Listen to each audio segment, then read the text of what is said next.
Happy Saturday morning, Empower Living community. And I am stoked to bring you guys my friend, Mike Kim, my brother from another mother. Mike, how are you, my friend? I'm doing great, Paul. It's so great to be with you. And for everyone tuning in, it's great to be with you. I hope this is a valuable session for Well, everyone of involved. course it's going to be. And what number session is this? This is what, 6,743 podcast show live interview on the book? I feel like all I've done for the last 3 months is podcast interviews and sit downs like this, but this is my favorite group, and I say that unabashedly. And uh, you've introduced me to your tribe. We've hung out together. We've done so many things over the years together. So this we saved the best for this time. So I'm honored to be here. Oh, well, it's great. And, look, the reason why you're doing so much is because A, you're good at what you do, and B, there is such a need for this. And I had you in our elite kind of mastermind, empowered living mastermind group, and you said something that really stuck out to me. You said, you are a brand, so you might as well improve it, which is brilliant because if your reputation, your ideas, I think you said four things. It's your ideas, your personality, Expertise, yeah, expertise, reputation and and personality. reputation. Yeah, that's your brand, right? And I never heard anybody say it that way. Yeah, so this idea of personal brand, it gets thrown around a lot, Paul, right? And it's seeped its way into corporate America. So that's how we definitely know it's being used. But if you ask 10 different people what personal branding means, they'll give you 10 different answers. And the way you and I understand it, and the people in our community here understand it, is that we are forming an identity that is not just our reputation. It's a confluence of all these things: our ideas, our expertise, our reputation, our personality. These things collectively together are what appeal to others about why they want to know more about us, learn more from us, or even work with us. And I just felt like that's four areas that we can be very intentional in to craft the brand that we want to go out into the world with. What I love about the book, and I love working with you. You said again on in our elite mastermind, that there's simplifiers and multipliers, and you're a simplifier. And I had you in a program we were doing, and people were asking you questions. And like you were able to say, well, go to page 63, right? And right here in the book. I mean, it is such a practical guide. Did you intend it to be that way, or did it become that way as you created the book, I am a practical person. Mike? Yeah. And so I figure if I can't read the book I write, I'm not going to expect other people to read it. Yeah. And this was actually born out of frustration years ago. I'm just like you and just like everybody else who's watching us today. I had a regular job. I dreamed of something different. I wanted to transition from a present negative to a future positive. It's not that I wasn't ungrateful for where I was. I just wanted more out of life. I wanted my life to count. I wanted to do work that I loved and believed in. And Paul, I do what many of us do when I'm in a transition in life. I read a lot of books. So I'd go down to my local Barnes and Noble, shout out to the Menlo Park location in Edison, New Jersey. That's not a fancy area, right? Just where I went, my local mall.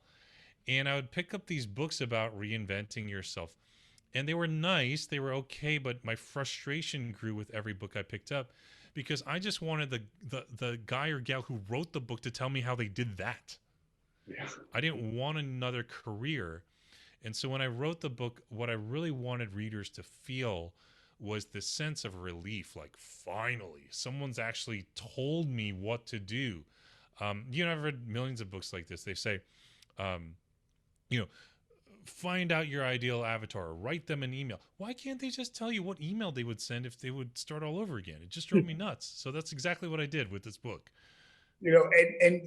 Because I think there's a lot of people who know what they do, right? So they know what they do, they know where their passion is, they know what they're good at, they know who their customer is, but what they don't know is how to communicate their message, right? And again, I just saw you do this straight from the book, like straight from the book. Open the book, go to this page, and you had them answer 3 questions in 5 minutes. And I watched, I don't know, 50 people go, oh my God, like I paid thousands of dollars for speaker training coaches and this message coach, and they were done. Will you share the 3 questions you had them ask? Yeah, the three questions are what I call the PB3, the personal brand three. And Paul, you know this. You teach this all the time. Good questions beget good answers. Yeah. And so the questions are really what pisses you off. I was laughing when I say that because it's a little saltier language than most people are used to. I'm from New Jersey, so you guys are gonna have to excuse me, right? Well, what pisses you off? Number two, what breaks your heart? And number three, what's the big problem you're trying to solve? Now, if you go a layer deeper, what pisses you off is the injustice you see in the world, and that's an emotional word, but it's got to come from the core. Your message has to come from the core. Otherwise, people are going to be able to tell you don't really believe it. And when I ask what breaks your heart, that's the compassion you have for people or for a certain cause. What's the big problem you're trying to solve? That's the purpose of your business. Now, not every business is, business is nothing more than solving a problem for a profit. However, there are some things, some problems that are not profitable to solve, which is why we have nonprofits. And even any great nonprofit leader will tell you that your storytelling, your marketing, your initiatives have to be driven from the heart. So that's why I ask those 3 questions. And so once somebody, because I think you said that your brand is going to be the intersection of those three. That's going to be really where that's your sweet spot for your brand identity, isn't it? Yeah, it's just a simple Venn diagram. And if you overlap all three, where all three intersect, overlap, that's your brand message. Now, this applies into so many different scenarios. It can apply to your whole business as a whole. It can apply to different products or programs you're launching. But Paul, one of the things that I know that your tribe knows about you, they know your story. Yeah. And in reality, they could probably all reverse engineer your story using those 3 questions with their eyes closed. And that's why your story has been such an effective part of your messaging and your communications. People know we did this on the call, on the mastermind call. I'm like, guys, everyone tell me what pisses Paul off and what breaks his heart. We had answers for days, and we joked on the call. You've got TikTok video content for a year now, answering these things that they listed, because they said that it breaks your heart that people live in poverty. It breaks your heart that people are living at less of a level that they could be living at. It ticks you off that people are leading others astray and giving them false messages. And and the big problem you're trying to solve is to shape, to change people's mindset, to hold their real image. And that became your slogan over the years: hold your image. Everyone knew it. Everyone on this call knows it. Yeah. And my friend, you're tuning in today to this broadcast. If your friends and family, your colleagues, your clients can reverse engineer the message, that's when you know you have clarity. But Paul, back to your point, it's so hard to sell something if you have nothing to say.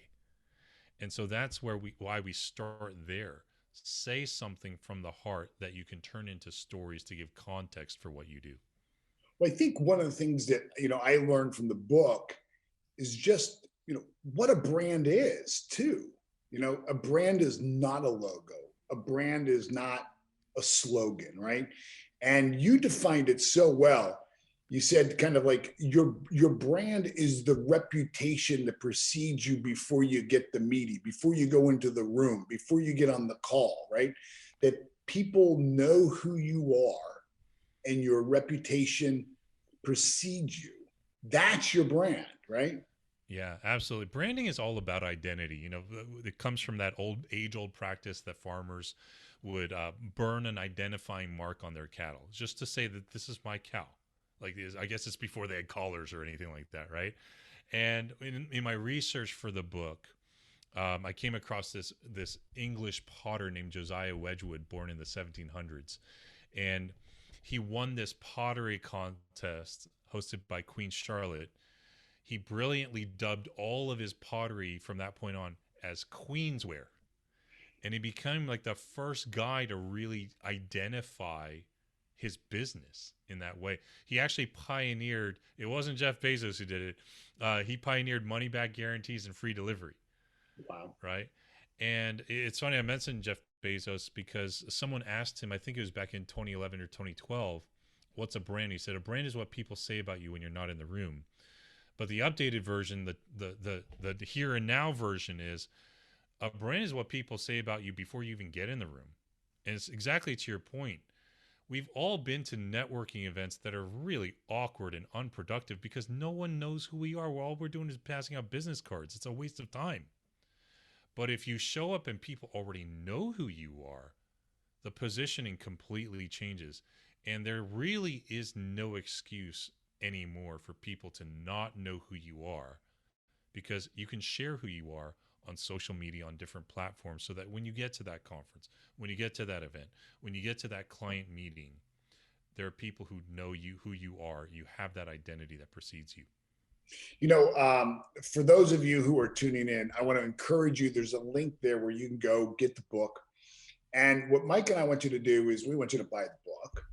And then what we want you to do is we want you to take a picture of yourself in the book. Then we want you to post that on social media with a link for your friends to go buy the book.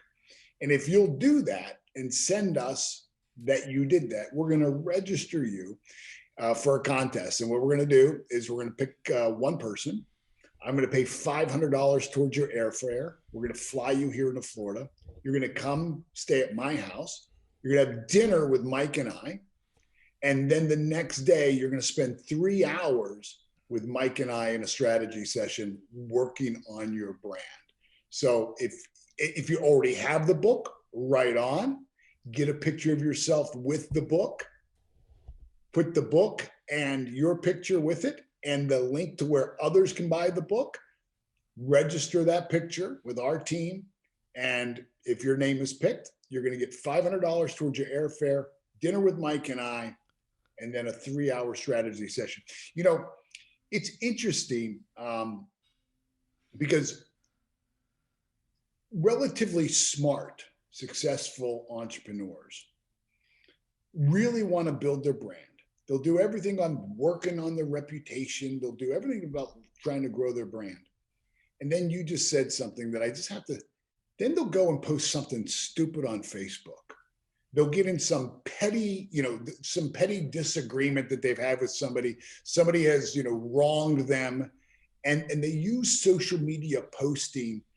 And you and I have all, you've seen this. People like, I don't want to mention any names, but blah, blah, blah, and they some long, sad story.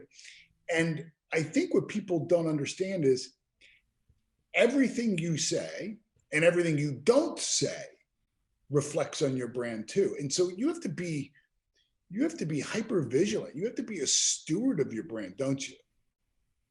Yeah, absolutely. And I have seen this play out a million times, as you mentioned, Paul. And people are building their brands these days in one of two ways, and neither of them work. So I'm going to share the third, that is the better way. Yeah. On one hand, we have people who are presenting a false version of themselves. They're just flat out lying. They're talking about numbers and fudging things, and or they're going to renting the Ferrari, right? they're renting a Ferrari or some mansion on Airbnb. They're staging a photo shoot, and they're like implying that it's all theirs. They're not explicitly saying it, but they're sort of implying it. And these people, they don't realize that attention isn't owed, it's earned. You've got to earn it, right? So you have those people, and then on the flip side, you have the polar opposite. And these folks overshare in the name of authenticity. And that's a big buzzword, authenticity. Just be real, have no filter, say whatever you want. Look, that doesn't work either. It's like these people are trying to sell their struggles rather than offer solutions. And these folks get attention, but it's like the attention that is paid to a car accident on the interstate. Everybody slows down, everybody rubbernecks and looks, and then they move on with their life. That's right. There was It is nothing. not Yeah, it's not a way to build a brand.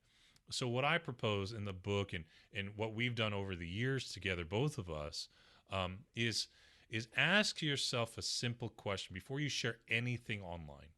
Ask yourself, can I build a campfire around this? And what I mean by that, is it warm? Is it inviting? Is it life giving? Is it a light in a dark place? Is it a place where people can exchange stories? Is it a place where community gathers? Are you someone that people want to spend time with at a campfire? And really, when you look at, Paul, what you've done with empowered living and all the other initiatives that you've led through the years, I've seen you do this firsthand. I've been with you behind closed doors. You have empowered people, you've given them platforms, you have shared stages, you have given them stages. And it's why so many folks have come to you and stayed with you through the years. And I've heard it behind your back many times. People come for one thing, but they stay because of Paul, Mm. right? And that's exactly what we're talking about. So before you post that next political rant, before you air someone else's dirty laundry or your own, um, ask yourself: can you build a campfire around this, or are you? Is it just a misguided attempt at grabbing for attention? The ones who make it in the long run and stay in the game in the long run, they continually build little campfires, and if you build enough, it becomes a bonfire, and then you've got a movement, and that's really how the best ones do it. Yeah, because I mean, people realize, if once you stop talking to me, then you're going to start talking about me on social media, and it just doesn't work. I mean, it's one of the most destructive things, and I've seen it more and more. And I don't know if it's because of COVID and people, have, maybe they're just locked up in their house too much, but it's a dangerous thing. I mean, I've always said, I, ideas are like, I'm sorry, opinions are like belly buttons. Everybody's got one and should probably keep their own, you know, before you start sharing your opinion on, every, like you said, every political thing, every disagreement you have, every business that goes wrong. I mean, just be careful about what you're doing because it marks your brand forever. Hmm. It's You know, not a good look, and you want to position yourself as a leader. It doesn't mean you have to be a know-it-all, right. but you have to be someone who's worth. There are a lot of experts out there, Paul. There are Yep. very few leaders. Yeah. People listen to experts, but they follow leaders. That's Yeah. the age-old saying. And so, if you're really going to build a brand around yourself, be intentional. You already have a brand, but if you're going to be intentional about being a better one, first, become the person you're actually trying to sell to people. I mean, be real, be genuine, have that integrity. But B, lead the way. Keep more people than you realize are watching. So So true. that's the challenge. Yeah. I'm going to ask you one more question, but before I do, I want to just encourage everybody, click on the link below, get the book. You're going to love the book. When you get the book, get a picture of yourself in the book, post your picture with the link where other people can buy the book, and then register that with us. I'm going to pay $500 towards your airfare. We're going to fly you into Florida. You'll stay here at my house. Mike has a wing in my house. It's the Mike Kim wing. But you'll stay here. Mike will be here. We'll go to dinner, and then the next day we'll spend 3 hours in the morning and just strategizing your brand. Mike, somebody in the Empowered Living Community Mastermind group the other day asked you a question.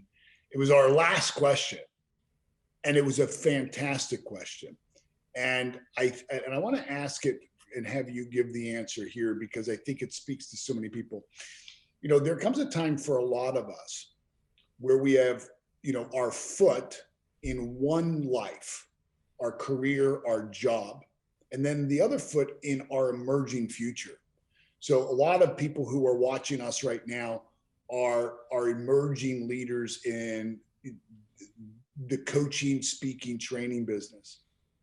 And they find it really difficult to be authentic, to talk about people, who should, make that transition from job to entrepreneurship, or people who are trying to build a multi six-figure business and they don't have it yet, but they're in process. it's kind of what Earl Nightingale said. He said, success is the progressive realization of a worthy ideal. And I've always said that, you can speak of your journey with integrity. You don't have to have the destination, but you can't talk about goal setting if you don't have goals. But if you do, you can certainly talk about financial goals of being a multimillionaire, even if you're not there yet. You gave a great answer to that about how somebody can speak about their brand, about their journey in a really authentic way while having one foot in a job and then one foot in this emerging future. Will you share that? Yeah, and I've been there. I was there. All of us who've done. No, none of us were born, Paul, with a personal brand. None of us inherited an email list and influence and intellectual property. We all started from zero.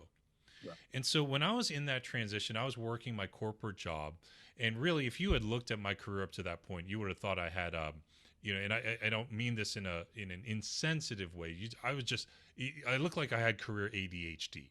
Like I was all over the map. It just looked like I had no idea what I wanted to do with my life. And I love that quote you just shared because every place I went, I was like, this is not what I want to do. Next. And when I finally settled into marketing as my career, um, I didn't want to stay at one company. I started to work in the margins of my life, a side hustle. I had a very busy career. And I couldn't talk to people about making the leap into entrepreneurship because I wasn't there yet.